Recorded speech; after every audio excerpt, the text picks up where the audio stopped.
Chef,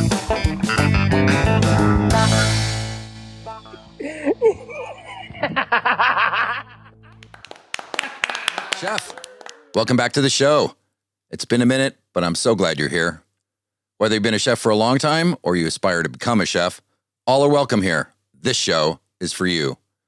We're all in this together, and I know it's easy to forget that sometimes when all you see is the inside of your kitchen every day. But believe it or not, we all stand with you. I'm your host, Adam Lamb, and this is a very special edition of Chef Life Radio. It's the first show in 3 years. Normally we have guests with us, but I was so moved by some of the things I've seen and heard lately that I knew I had to put this one down. Where have I been, you ask? Well, let's just say that I had my own work to do. Wandering in the darkness, uncovering the secrets of living a fulfilling life so I could come back, be a better host, and tell you what they are. Chef Life Radio features heart-centered leaders and chefs who, at the same time, run a profitable, sustainable operation while enjoying the best years of their life, so you can become one too. On this show, I need to speak to one of the biggest problems I've witnessed over the years, which most of us have ignored, but since the pandemic has stripped away the glory story of working as a professional chef, it's now right in front of our faces. A little later in the show, I'm going to call it out in a word, read you 2 messages I got last week to illustrate my point, and I'm going to give you some suggestions on how to deal with it. But first, I have a couple questions for you. Have you had enough yet? How much more can you hang in there with ever-dwindling numbers of cooks or dishwashers with no one coming in the door to apply? You've been through some tough times before. All you need to do is hang in there, right? Doesn't it make you a bit nervous reading all the articles about the Great Resignation? Now it's not just in our industry, but workers are fleeing all parts of the economy. The entire supply chain has been disrupted. How much more can you take before you get ready to throw in that kitchen towel and apron? Is there any end in sight to ease the load you and your team are shouldering right now? Is there anyone stepping forward in your organization or operation to help? Is anyone reacting to your pleas, or are they falling on deaf ears? Why are some operations fully staffed and you're still struggling to fill a schedule? Don't fret, my friend. Help is on the way. Right after the break, stay tuned. This is Chef Life Radio, dedicated to inspiring professional chefs working towards a more equitable and sustainable culinary culture. I'm your host, Adam Lamb, and over my 30-year career as a chef and hospitality professional, I have coached and mentored thousands of culinarians who've gone on to lead lives of contribution, community, and authentic leadership. Let me be your guide on this journey together, looking for solutions and perspectives to some of the biggest issues impacting the hospitality industry, our careers, and our lives today. If you love what we're about and want to support the mission of creating a culinary culture and lifestyle that not only serves all of us, but one that we can be proud of, come join the crew at chefliferadiocrew.com, where, for a modest fee that helps keep the electricity and Wi-Fi on, you'll be able to access exclusive content such as our monthly Ask Me Anything episode, our raw, down, and dirty raw dog interview outtakes that we like to call On the Dock specials, and the entire back library of episodes. And now a special thanks to our listeners who made this show possible, Chef Life Radio member crew. We may not be the tip of the spear, but we sure as shit are the sharpest edge. Big shout out to our newest member of the crew, Kristen Costa. She's joining Michael Farver, David Sparacino, David Queen, Alyssa Lamb. Yep, that's my girl, buying her daddy a couple of beers. Deidre Sioko, Tony Granger, Patricia Burke, Erica Parker, Mindy Espinoza, Denise Lopez, Michelle Ciano, Matt Quinlan, and Cody Maxwell. Your donations and subscriptions have made it possible to upgrade equipment, hire an assistant, and a co-producer, because lately, I've become obsessed with getting the word out of a new beginning for our fraternity and craft. I salute you. We Chef! Chef Life Radio is now part of a network of individuals, support groups, community activists, and podcasts who have all come together to facilitate change in our hospitality culture. If you're in the darkness and believe that no one cares about your pain, click on the partner tab at the website at www.chefliferadio.com and get some immediate assistance. If you want to lend your voice and your energy to make that change real, click on the partners tab on the website and be part of the new hospitality renaissance. Thanks for being here, and thanks for everything you do.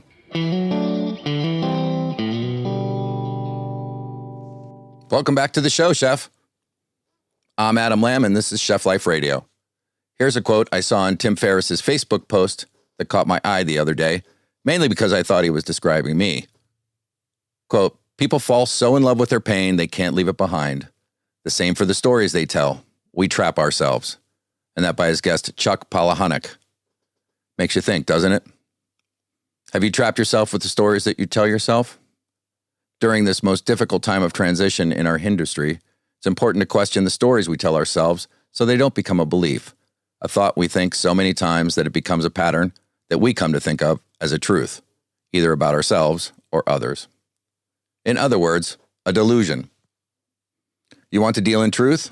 Talk to a recovering junkie. They'll set you straight once and for all about freeing yourself from any delusion or false belief you have.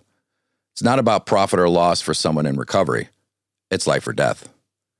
They don't have the luxury of indulging in or entertaining any delusion that is not based in truth, especially any story that their ego might tell, simply because if they listen, they'll fail in their commitment to sobriety.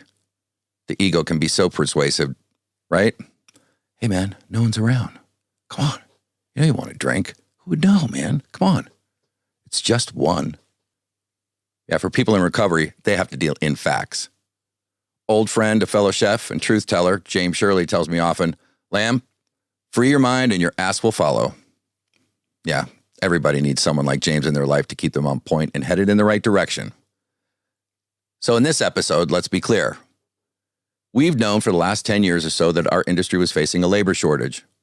Now it's old news that the pandemic hit the industry like a hammer to the head. The Great Resignation is the catchy little name everyone seems to be using now to describe what every type of business or industry is facing post-COVID to assist us in understanding the challenge of ramping up and scaling our operations. At the same time, workers seem to be inexplicably leaving their positions for greener pastures or choosing to do something else with their lives. But as I said before, we in the hospitality industry have known about decreasing applicant flow for years. So you think we as an industry would have figured out ways to deal with the shortage by now, right? Some smart and heart-centered chefs, leaders, and operators saw this coming from around the corner and did something about attracting talent. But for the most part, owners, partners, nonprofits, and hospitality companies seem to think that it's still the early 2000s when there was a steady stream of applicants for any job posted, depressing the wages and keeping them from having to add any benefit of any consequence. I mean, why not? Don't break it if it's not fixed, right? Some of them seem to be confused as to why that strategy is not working now. Let me read a message I got on Facebook to illustrate the point. Katy writes, I'm struggling as a server right now. I've left 2 jobs recently because of coworkers stealing tables, being outright racist and rude. Not to mention the occasional customer. I'm sitting at home right now trying to decide my next move. I worked through lockdown, straight back to open. No unemployment pay. Do I continue serving? Advice would be nice, please. The jobs are out there. I just feel stuck. The Great Resignation? Really? Why are people leaving the industry? Well, Katy gave us one big hint right there, but we haven't been listening to her. Why should we? I mean, she's just a server. Turns out she's closer to the truth than we've been for a while, and we really need to start paying attention to all the Katys out there. Why? Because she could have been our future. Now it looks like she'll be someone else's answer to a crappy situation. As bad as it all seems, I prefer to think about our current challenge a little bit differently. I'm calling this the Great Reset. An incredible opportunity to address the systematic problems of our industry that have been around for years. So here's my reply to her. Word number 1, don't ever put up with less than you deserve, no matter what anyone else has said to you or what others may have had you feel about yourself. Word number 2, before jumping into another job, make a list of the 5 most important values about your next job that matter to you. Keep that with you all the time. Word number 3, do your research about where you apply. What's the culture like? What are their core values? How do they treat their associates? And do they empower their employees, or do they just grind it out? Usually the best person to ask is someone that works there. Show up around closing time, hang around, someone will want to talk to you. Everyone is hurting for employees right now, so you can afford to be choosy. This will be your home and family for the next little bit, and you are the one that gets to choose who you'll make family. Why did Katy need to leave her job? Does it sound like her manager valued her or worked to create a culture worth sticking around for? Yeah, that was probably someone else's job, right? To put it a little differently, listen to this post that CJ put up in a private group the other day. As a seasoned veteran of the hospitality industry, I sit on my couch after a long shift, having drinks, listening to music, contemplating whether or not this industry is worth sticking around in, and seeing this nasty plague that falls over the unseen backbone of food industry as we know it. This year was tough for each and every one of us, and I feel like a lot of us came out second-guessing if we made the right decision making this extremely hard and time-consuming career a path we wanted to go down. For some of you, yes, you who went to school, studied, you got your degrees. But for all the other psychopaths holding it together like me, well, we were born to do it. It's in our blood. We love the thrill, stress, cursing, yelling, and screaming, and not many will tell you, but we thrive on the unorganized chaos. But at the end of the day, we pull it together, and when you light that cigarette and start your car and tune to the music on your way home, you just want to start screaming in frustration. But you can't, because at the same time, you also have this weird, warm feeling that you can't explain to anyone who hasn't been in the kitchen. It makes you smile because you know you just crushed it, and for one measly moment, you're at peace. But it doesn't last for long because you know tomorrow's Tuesday and you'll be back to work the next morning, knowing you're going to have to do it all over again. No matter how tired you are, there's nothing that gets you out of bed in the morning like the anticipation of that one moment. What I'm trying to say is, where do we all stand post-COVID 2021? Is it still worth it for us? Is it worth pre-pandemic wages that most operations are still offering? Is the best we can do beg the home office or our boss for a better wage? We are the backbone, and if we're not on the line come service time, the powers that be, well, they can't make any money. At what point do we as chefs, line cooks, prep cooks, dishwashers say, we've had enough? Most of us won't do that because for some fucked up reason, we love the abuse we get at work. We love the beating we take at work. We love flirting with the staff. We love the free food and, by God, the free soda and sometimes Red Bull. But is it worth our dignity, our time, our respect? We need to stand. All right, so let's unpack this a bit. I could go on and on about what CJ says in his post and, rightly or wrongly, or counsel him on what things he should and shouldn't say. But when I read between the lines, here's what I clearly understand about how CJ feels about his, I'm not even going to call it work, because for him, it's a calling. I mean, why else would anyone stick around with that kind of neglect if he didn't feel in his heart that he was right where he was meant to be, loving up his guests, clients, or residents with what he does with his hands and his heart? Sounds like he's very passionate about what he does. But here's the thing about passion. Passion will use you up like a junkie drains a syringe and tosses you aside because you are no longer of any use to him.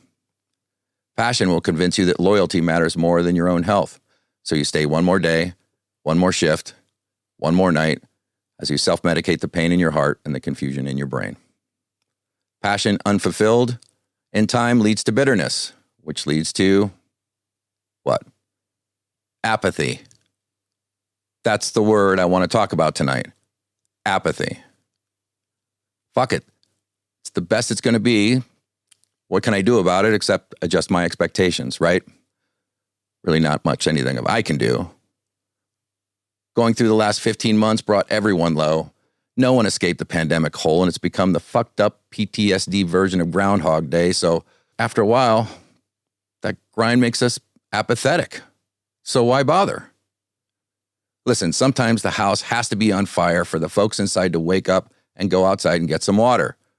For those resistant to change, sometimes things have to be so bad that they see no other recourse but to deal with the problem. This is an exciting and scary time, y'all.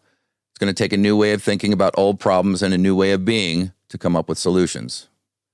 Some of us cling to the notion that this is someone else's job to face, that it's enough just to come to work and do a good job.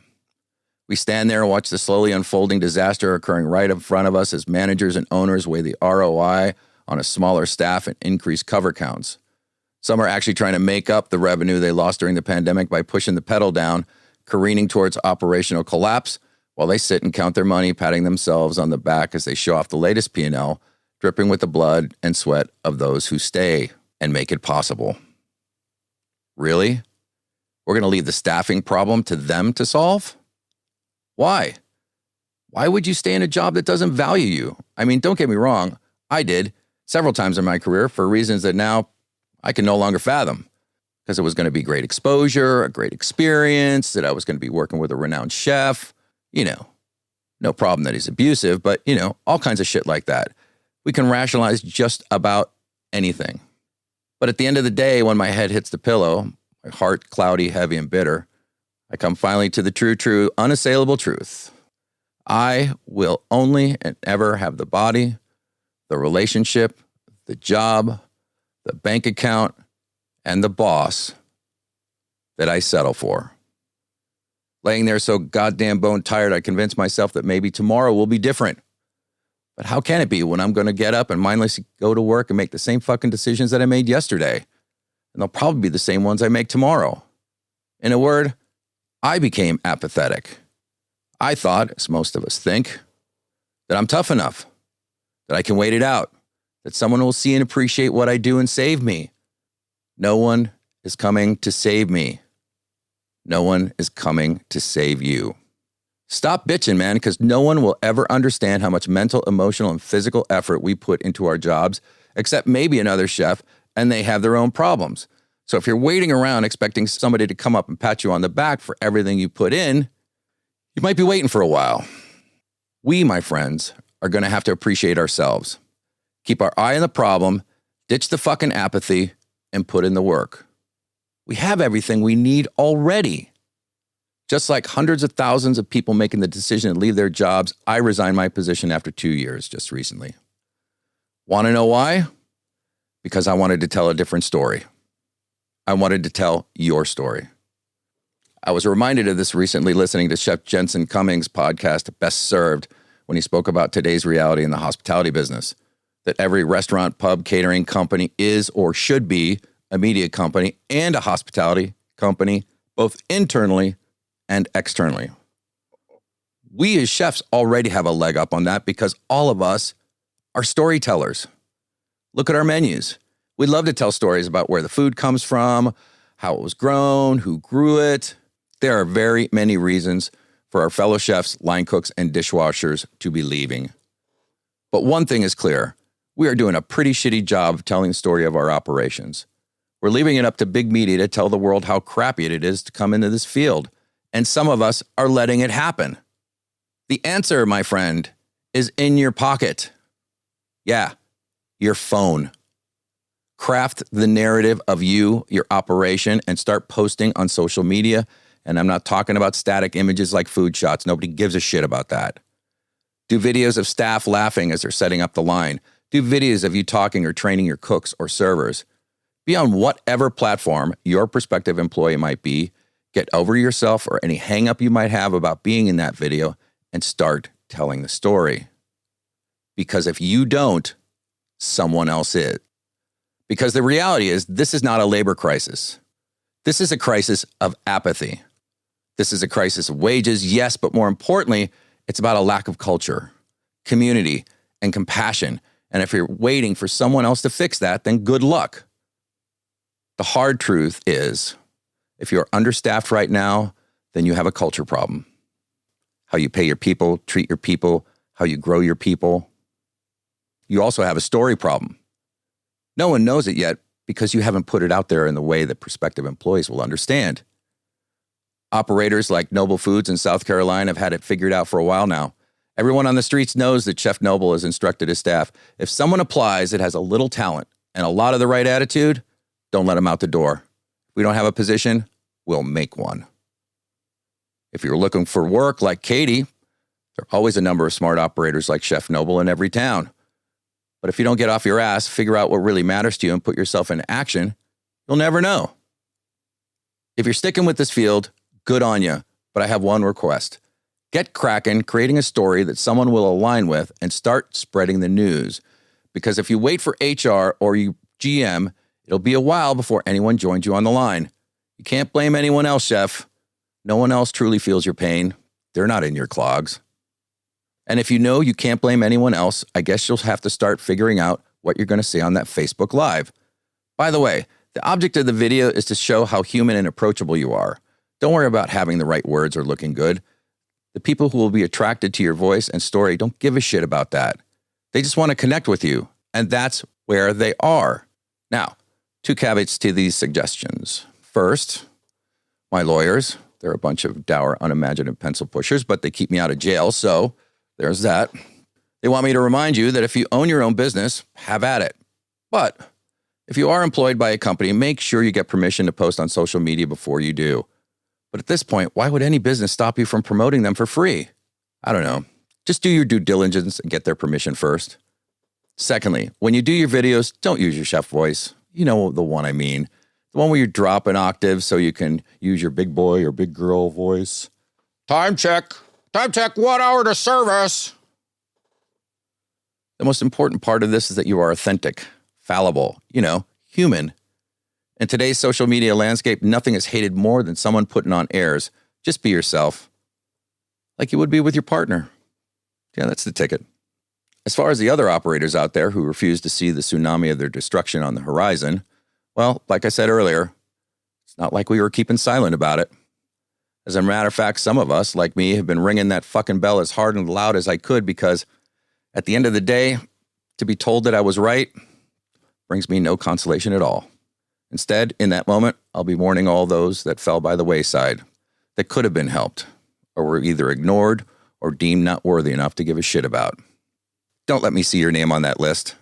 Not after hearing this episode. Finally, to hammer home the point, at least one last story to take us out. I went to see the film Roadrunner about Anthony Bourdain's rise to celebrity and his unfortunate, unjust, and very lonely end. One of his friends spoke about him in the film and said that she understood that his entire life he had friends and family who loved him. He just chose not to believe him. On the way home, understanding that story better than I wanted to, I said to Jennifer, it's not that he couldn't receive their love. He fundamentally didn't believe that anyone could love him because he never thought he was worthy of it. Or at least that was my story for a while. Fuck. Be worthy of your own love and stop fucking giving it away so cheaply to organizations, bosses, guests, and sometimes, family members who can't or won't make you that same bargain. That's it for our show. Really hope you enjoyed it. If you got anything out of it, please share it with a friend, share it with a coworker. Let them know that things are changing. There is a new way of thinking about hospitality, and it's coming your way.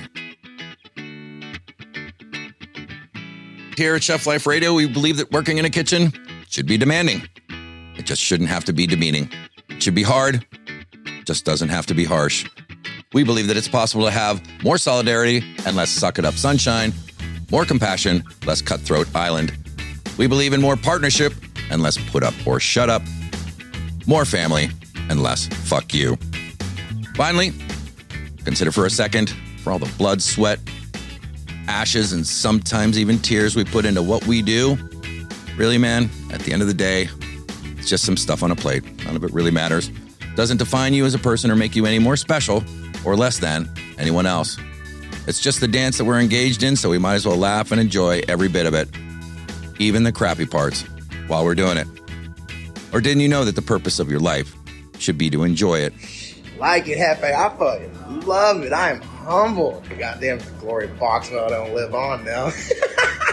You can reach out to the show at facebook.com/Chef Life Radio, Twitter at Chef Life Radio, Instagram at Chef Life Radio. Visit the website at chefliferadio.com.